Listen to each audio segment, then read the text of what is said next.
Tonight, historic hearings at the UN's highest court against the backdrop of the Israel-Hamas war.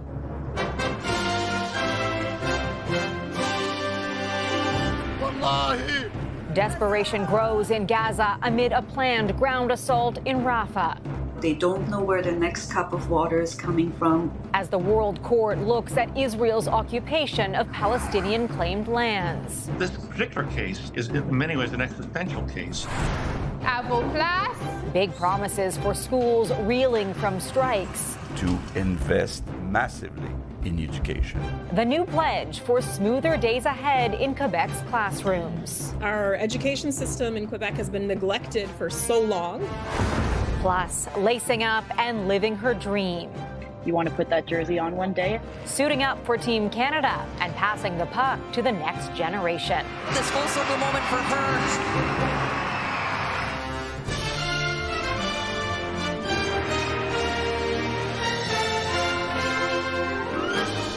CTV National News with Heather Butts. Good evening. This could be a pivotal week surrounding the conflict in the Middle East. The United Nations highest court is set to open hearings on the legality of Israel's occupation of Palestinian claimed lands. It comes amid growing calls for a two-state solution, something Benjamin Netanyahu rejected again today. This as Israel pushes on with its offensive in Gaza, where the number of people killed grows, following a series of airstrikes this weekend. CTV's Jeremy Sharon starts us off. Searching the rubble after a wave of deadly airstrikes across Gaza this weekend. Hospital officials and journalists on the ground reporting dozens of deaths. Residents say they believe even more victims are still buried. Our message to the Israeli government and Hamas, please stop the war. Enough war, this man says.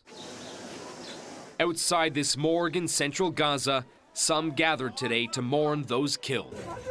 In Rafah, the same scene, grieving families praying in front of bodies. My mother and cousin were killed. Nowhere is safe, this man says. That is the growing fear for many in Rafah, where more than 500,000 displaced Palestinians have been seeking shelter. Every day, for 5 months now, they don't know where their next cup of water is coming from, where their next piece of bread will come from. And, many people are saying if it's not the bombs that will kill us, it will be starvation. The Israeli military has warned of an imminent ground invasion in what is now Gaza's most heavily populated region.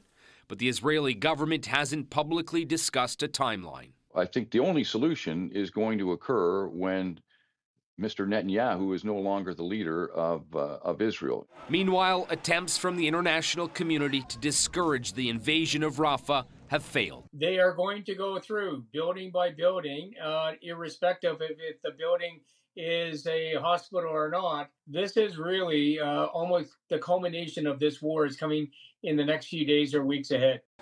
Just north in Khan Yunis, what was Gaza's largest functioning medical center, Nasser Hospital, has shut down after being raided by Israeli forces, according to Palestinian health officials, who also said several healthcare workers were arrested. Israel has claimed it has evidence Hamas was operating in the hospital, which the group denies. Heather?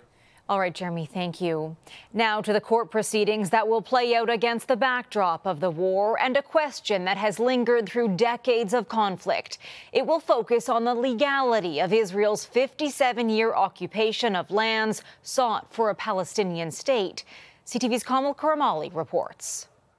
History will be made this week at the world's highest court. A record 52 countries and 3 international groups will take part in 6 days of hearings, looking into the legality of Israel's 50-plus years of occupation of lands claimed for a Palestinian state. As to whether or not this will bring an end in the foreseeable future to the Israeli occupation and pave the way for a Palestinian state to emerge. Today, Israel's prime minister said his country won't be at the hearings and will continue to oppose the unilateral recognition of a Palestinian state. Israel captured Gaza, the West Bank, and East Jerusalem in the 1967 Mideast War. While Palestinians seek all three for an independent state, Israel considers all of Jerusalem to be its capital, building settlements in East Jerusalem, and calls the West Bank disputed territory where there are growing Israeli settlements and increasing violence. Today, Israeli forces killed 2 Palestinians during a raid in an Israeli-occupied city in the West Bank, according to the Palestinian Health Ministry. Israeli settlers will come to Palestinian villages, commit acts of vandalism, hurt people, and sometimes even kill people. Canada does not recognize permanent Israeli control over territories occupied in 1967. Now there are growing calls for a two-state solution. The mood around the world now seems to have changed. The idea of Israel managing the conflict seems to be passé now. The ruling, although not legally binding, could have a big impact on future cases. They have incredible force, both politically and legally. It could likely be months before we see this court come up with its advisory opinion. Experts also say this ruling could determine how much international aid goes where. Heather. Kamal, thank you. Ukrainians have endured nearly 2 years of a full-scale Russian invasion. Today on CTV Question Period, a top diplomat offered a blunt assessment of the war's timeline. This is a long-term fight and a long-term battle that the United States, that Canada, that the 50 countries that have joined together to support Ukraine we're going to have to stick at this for a very long time. Russia says its forces have seized complete control of the Ukrainian city of Avdiivka. Outnumbered Ukrainian troops retreated to avoid being surrounded. European Union politicians plan to send Russia a message tomorrow when they welcome the wife of Alexei Navalny, whose death in Russian captivity remains shrouded by questions. CTV's Renee Rogers is here with more. And Renee, what are we expecting?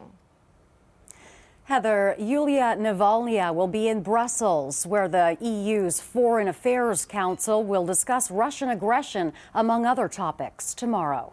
In a statement posted to X, the EU's foreign policy chief, Josep Borrell, said the meeting will send a strong message of support to freedom fighters in Russia and honor the memory of Alexei Navalny.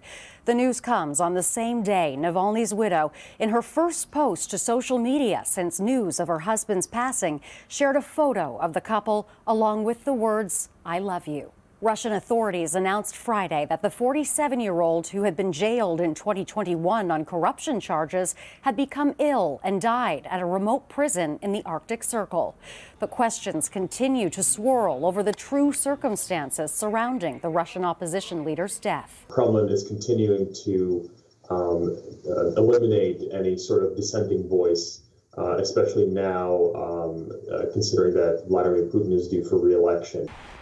And today, public displays of mourning for the unrelenting Kremlin critic continued, with the laying of flowers and the lighting of candles in dozens of Russian cities. It's just unspeakable that they've murdered him, essentially, the Putin regime. And according to a briefing on tomorrow's EU meeting, ministers may also discuss fresh sanctions against Russia, along with the road ahead for the war in Ukraine.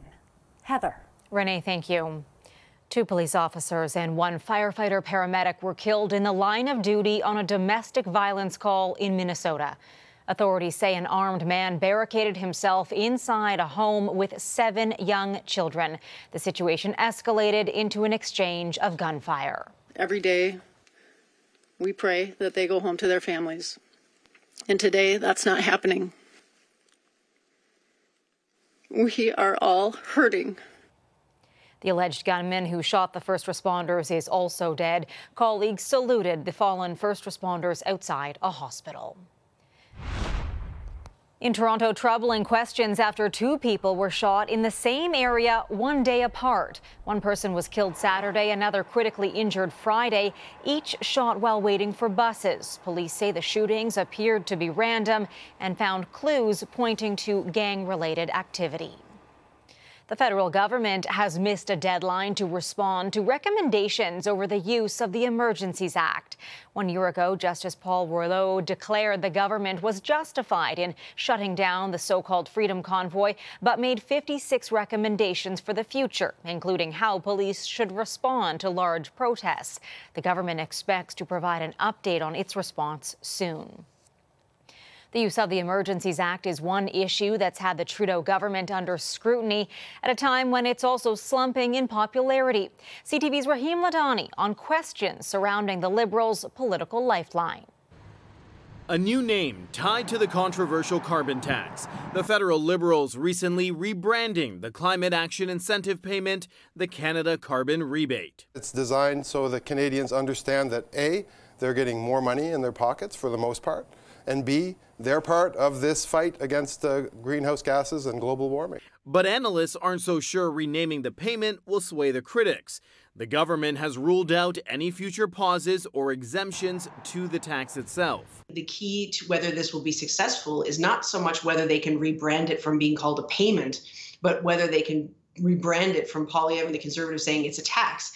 And so whether that rebate can be the focal point, I think, is what's key for them. This new policy comes on the heels of polling, which shows support for the Prime Minister is drastically falling. A recent Nanos poll found 36% of Canadians would vote for Pierre Poilievre and the Conservatives. That's followed by 21% for the Liberals. Meanwhile, 19% of people are unsure, while 15% would vote for the NDP. Whoever happens to be the prime minister, usually it's a 5 or 6 point advantage because they're sitting in the seat, but no such advantage for right now for Justin Trudeau. Liberal stability in Parliament may also soon come into question, with the NDP threatening to walk away from their supply and confidence agreement. Jagmeet Singh has put a deadline of March 1st for pharmacare legislation to be brought forward. If Justin Trudeau breaks another promise, then we're not going to support that. It's pretty straightforward. He warns if no deal is reached, their agreement will be over, and the NDP will support Liberal bills on a case-by-case basis. The Supply and Confidence Agreement has been a big boost for the Liberal minority government and is supposed to run until June 2025, ahead of the next federal election. Heather. Rahim Ladani in Toronto. In Quebec, the premier promised once again to pour big money into schools on the heels of one of the province's biggest education strikes. CTV's Matt Gilmore on the pledge. The government is calling it a major investment in the future of Quebec schools. We made a key choice, and this choice was to invest massively in education. After contentious negotiations in the fall, Quebec's education minister says the new agreement will give teachers more time and flexibility, more autonomy, and a significant pay raise. I'm saying to the teachers and the school personnel, give this new agreement a chance to live in your day-to-day life, and I think you will see a significant difference. But both major teachers' unions ratified their agreements by a slim majority. And teachers say the investment is a first step. Our education system in Quebec has been neglected for so long that it's not one round of collective bargaining that's going to change anything in a dramatic way. Much of the changes to classroom working conditions rest on the government's ability to attract new workers to the profession. The government plans to hire 5,000 new teachers and 4,000 new support staff workers, at a time where schools are struggling to retain staff. This agreement gives us some pretty good arguments to tell a youngster, think about education. But Lori Newton says there's still a long way to go. So I think the salary will go a long way to both attracting and retaining, but we need to work very hard in the future to continue to address the working conditions. Premier Legault says the province will run a larger than expected deficit to cover the cost of the new agreement. First, there's no question about cutting services. All right, no austerity. Second, there's no question about increasing income taxes. We're already too high compared to our neighbors. Legault refused to elaborate further. Can you give us more details on that and maybe the balance that you have to strike between? But said the full cost of the agreement will be made public when the government tables its budget next month. Matt Gilmore, CTV News, Montreal. Coming up, concerns over skating on Ottawa's famed skateway. I've been doing the penguin walk for about 3 kilometers, try not to fall. The recommendations to walk on the Rideau Canal, plus the Caring campaign helping seniors smile.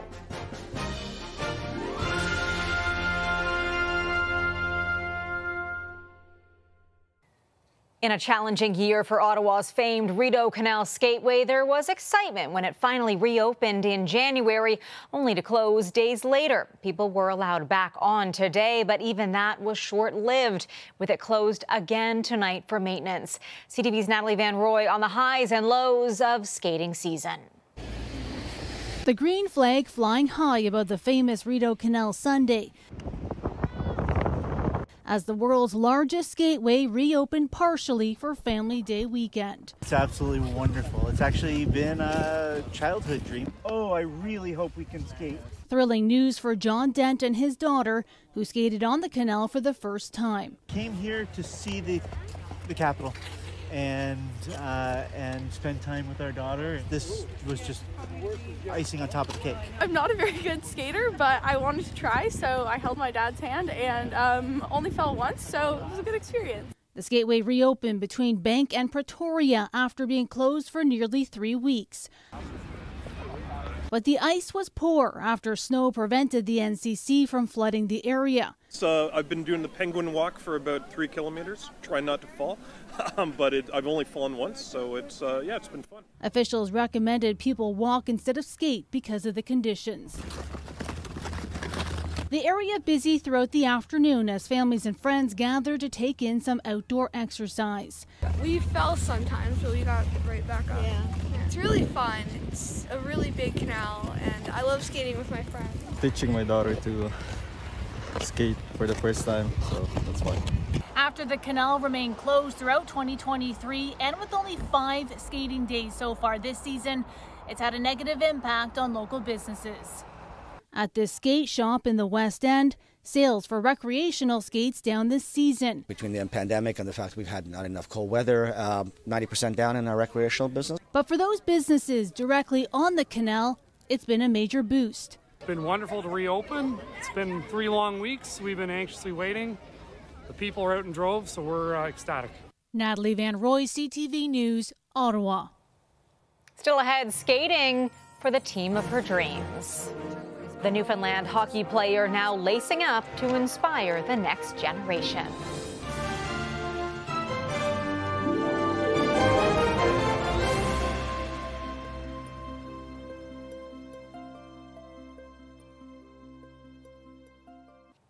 The Professional Women's Hockey League has been a huge hit in its first season. Today, the top 2 teams battled it out. The time has expired. Back to even strength. LaFour with a pass and a shot. Save. They score! Montreal edged out Minnesota 2-1 in front of a rowdy, sold-out crowd in Laval, Quebec. Playing in the PWHL is a dream come true for many athletes, now working to inspire the next generation. One of those players is Maggie Connors, proudly representing Newfoundland and Labrador on this new circuit and on the world stage, suiting up for Team Canada. CTV's Garrett Berry gives us a glimpse of where her dreams started.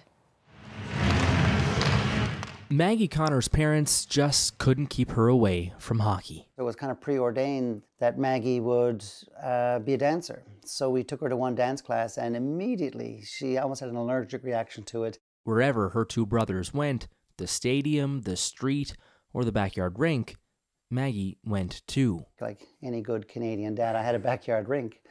And Maggie, we couldn't keep her in the house. And when her hockey heroes came to town, Marie-Philippe Poulin, Natalie Spooner, Maggie Connors was right there with them. She went to their warm-up and she went to their little pre-game kind of routine that they do. And then when they went for the on-ice warm-up, she dressed for that and did the drills with the girls. The women's national hockey team was competing in Newfoundland, and the 10-year-old had won a contest to take the ice. And the second thing she said was that these people are not only great hockey players, but they're super nice people. They must select people for these teams because they're so nice and they're good. It was more fuel for Connors' love of hockey. She went to Princeton, played on the college team. Quick shot, they score! Last year, she was drafted into the Professional Women's Hockey League. But this moment was one she never forgot. it's your dream right in front of you, and you're meeting people that you want to play with one day, that you want to obviously you want to put that jersey on one day. Now, Connors said, everything's come full circle. Last week, Connors lined up with some of those very same players in her very first stint with the national women's hockey team. Now that she's near the top of the competitive sport, she can look back at her 10-year-old self and the kindness she found that day. Anytime I'm able to get back to Newfoundland and meet young girls and people that are coming up in hockey and and things, I try to stay involved as much as I can. She's decided to pay it forward. Garrett Berry, CTV News, St. John's. After the break, kindness in a card, a caring gesture to help spread a little joy.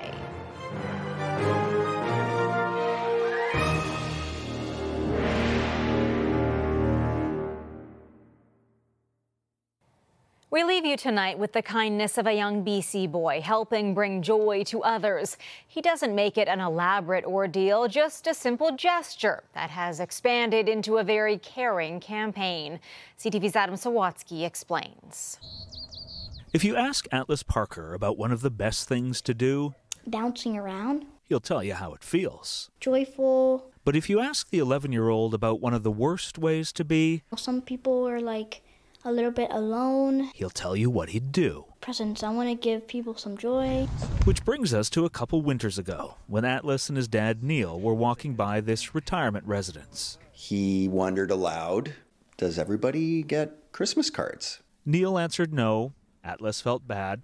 But then the boy wondered if he could make some cards. And his dad replied, sure. And he thought about it and he said, yeah, I'd like to do that. So his parents got a list of the residents at Carlton House. And Atlas spent much of the month hand-making cards for all 60 of them. It was pretty amazing. Because not only did a bunch of people write appreciative cards back, one resident even gifted Atlas an original painting. I can't believe somebody painted that for me. The positive feedback inspired Atlas to craft 60 more Christmas cards the next year, before writing 60 Valentines this year. I want to give people some Valentine's Day vibes. Isn't that lovely? Nice. While Cupid may aim his arrow from afar, I love it. Atlas delivered his cards up close, by hand. To think a little boy would bother to sit down and do this is very special. And now Atlas is planning to expand his campaign of caring by making cards for seniors in other centers. Isn't it lovely to be cared for in the moment, instead of the indifference that so often we encounter? And while bouncing on a trampoline is one of the best feelings, Atlas says, ensuring your new friends feel seen and loved is proving to be even better. I want to give people some happiness. I love it. Adam Sawatsky, CTV News, Oak Bay. Nice. Yeah. Kindness in a card. That's our show for this Sunday. I'm Heather Butts. For all of us at CTV National News, thank you for watching. Omar and Sandy are back tomorrow, and I'll see you again on Friday. Good night.